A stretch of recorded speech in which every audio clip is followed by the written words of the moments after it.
আসসালামু আলাইকুম এভরিওয়ান, সবাইকে অনেক অনেক শুভেচ্ছা জানাচ্ছি। আজকের রেসিপিতে আমি আপনাদের সাথে শেয়ার করব চায়ের কাপে মেপে মাত্র একটি ডিম দিয়ে পারফেক্ট কেক তৈরির রেসিপি।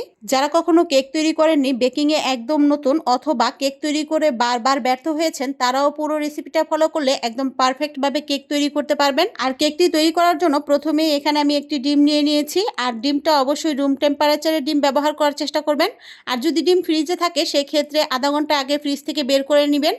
নিয়ে নিয়েছি রেগুলার চায়ের কাপ মেপে 1 কাপ পরিমাণ চিনি। এখানে যেহেতু আমি লাল চিনিটা ব্যবহার করেছি, তাই 1 কাপের তুলনায় সামান্য একটু কম ব্যবহার করেছি। যদি আপনারা সাদা চিনি ব্যবহার করেন সেক্ষেত্রে 1 কাপ পরিমাণ ব্যবহার করবেন। এখন চিনি এবং ডিমটাকে একটা হ্যান্ড বিটারের সাহায্যে খুব ভালো করে বিট করে নিচ্ছি। যদি আপনাদের হাতের কাছে ইলেকট্রিক বিটার থাকে সেক্ষেত্রে ইলেকট্রিক বিটার দিয়ে বিট করতে পারেন। আর হ্যান্ড বিটার দিয়ে বিট করলে একটু সময়টা বেশি লাগে। এখানে হ্যান্ড বিটার দিয়ে বিট করতে আমার প্রায় 10 মিনিটের মতো সময় লেগে গিয়েছে। আর যদি ইলেকট্রিক বিটার দিয়ে বিট করেন সেক্ষেত্রে 2 থেকে 3 মিনিটেই দেখবেন বিট হয়ে যাবে। চিনিটা যতক্ষণ না খুব ভালো করে ডিমের সাথে মিশে যাবে ততক্ষণ পর্যন্ত এটাকে বিট করতে হবে। ডিমটা এরকম ফ্লপি স্ট্রাকচারে চলে আসলে এখন দিয়ে দিচ্ছি সয়াবিন তেল। এখানে আমি 1/2 কাপ পরিমাণ সয়াবিন তেল ব্যবহার করেছি। এখন তেলটাকেও ডিম এবং চিনির এই মিশ্রণের সাথে খুব ভালো করে হ্যান্ড উইক্সের সাহায্যে মিশিয়ে নিচ্ছি। এখানে আরও 1 মিনিটের মতো খুব ভালো করে মিশিয়ে নিব। আর আপনাদের বোঝার সুবিধার্থে আমি প্রত্যেকটা জিনিস একটি চায়ের কাপেই মেপে নিয়েছি। আপনারা ঠিক একই প্রসেস ফলো করে কেকটা তৈরি করবেন। এখন দিয়ে দিচ্ছি লেবুর রস। এখানে আমি একটা ছোট সাইজের লেবুর রস বের করে নিয়েছি।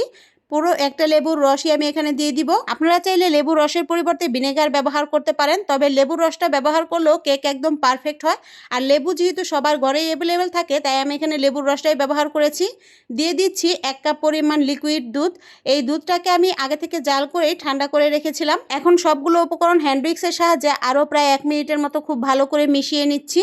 সবগুলো উপকরণ খুব ভালো করে মেশানো হয়ে গেলে এখন শুকনো উপকরণগুলো চেলে নিব। আর শুকনো উপকরণগুলো চেলে নেওয়ার জন্য এখানে আমি একটা চালনি নিয়ে নিয়েছি আর দিয়ে দিচ্ছি 2 কাপ পরিমাণ ময়দা। এখানে ময়দার পরিবর্তে আপনারা চাইলে সাদা আটাটাও ব্যবহার করতে পারেন। দিয়ে দিচ্ছি 1/4 চা চামচের মতো লবণ। লবণের পরিমাণটা সামান্য একটু কম বা বেশি হতে পারে, অবশ্যই লবণটা আপনারা আপনাদের পছন্দ মতো ব্যবহার করবেন। দিয়ে দিচ্ছি 1 চা চামচ পরিমাণ বেকিং পাউডার। আর আপনারা যদি কেউ বেকিং সোডা ব্যবহার করেন সেক্ষেত্রে 1/2 চা চামচ ব্যবহার করবেন, কারণ বেকিং পাউডারের তুলনায় বেকিং সোডা কম ব্যবহার করতে হয়। এখন সবগুলো উপকরণ খুব ভালো করে চেলে নিচ্ছি। অবশ্যই কেকের এই শুকনো উপকরণগুলো খুব ভালো করে চেলে নেবেন। এভাবে চেলে নিলে সেক্ষেত্রে কেকটা একদম ফ্লপি হবে এবং কোনো রকম লাম্পস থাকবে না। এখন সবগুলো উপকরণ খুব ভালো করে হ্যান্ড উইক্সের সাহায্যে মিশিয়ে নিচ্ছি।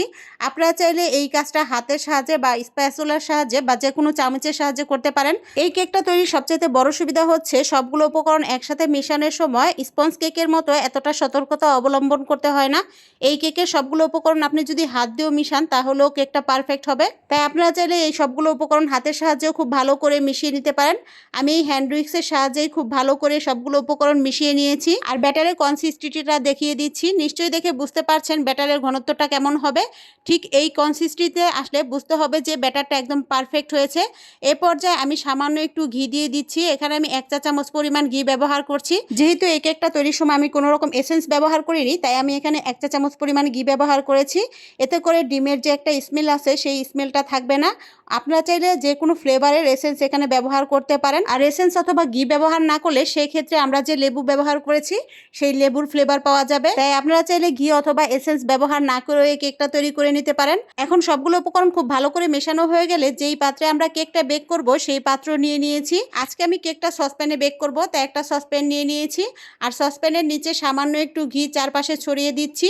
এতে করে কেকটা তোলার সময় ইজিলি তোলা যাবে, নিচের দিকে লেগে যাবে না। তাই যেই পাত্রে কেকটা বেক করবেন সেই পাত্রের নিচে সামান্য একটু ঘি অথবা তেল হাতের সাহায্যে এইভাবে চারপাশে মেখে দিতে পারেন।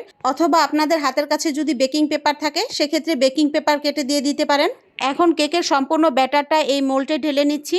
আর আজকে যেহেতু আমি একটা ডিমের কেক তৈরি করব তাই এই মোল্ডের সাইজ হবে 5 ইঞ্চি পরিমাণ। তাই অবশ্যই 5 ইঞ্চি পরিমাণ কেক মোল্ড অথবা সসপ্যানে এই কেকের ব্যাটারটা ঢেলে কেকটাকে বেক করে নেবেন। এর থেকে বড় অথবা ছোট কেক মোল্ড ব্যবহার করবেন না, কারণ একটা ডিমের জন্য 5 ইঞ্চি পরিমাণ মোল্ডটি যথেষ্ট। এখন চুলায় একটা হাঁড়ি বসিয়ে 2 মিনিটের জন্য হাঁড়িটাকে প্রিহিট করে নিচ্ছি। আর এই পর্যায়ে চুলার জালটা অবশ্যই মিডিয়াম থেকে লো থাকবে। অতিরিক্ত হাই হিটে কেক বেক করলে সেক্ষেত্রে কেকটা পুড়ে যাওয়ার সম্ভাবনা আছে। হাঁড়িটা সামান্য একটু গরম হয়ে আসলে এখন 2টা লেখালেখির কাগজ দিয়ে দিচ্ছি আর একটা স্ট্যান্ড বসিয়ে নিচ্ছি। এইরকম একটা স্ট্যান্ড বসিয়ে নেবেন। দিয়ে দিচ্ছি কেকের ব্যাটারটা।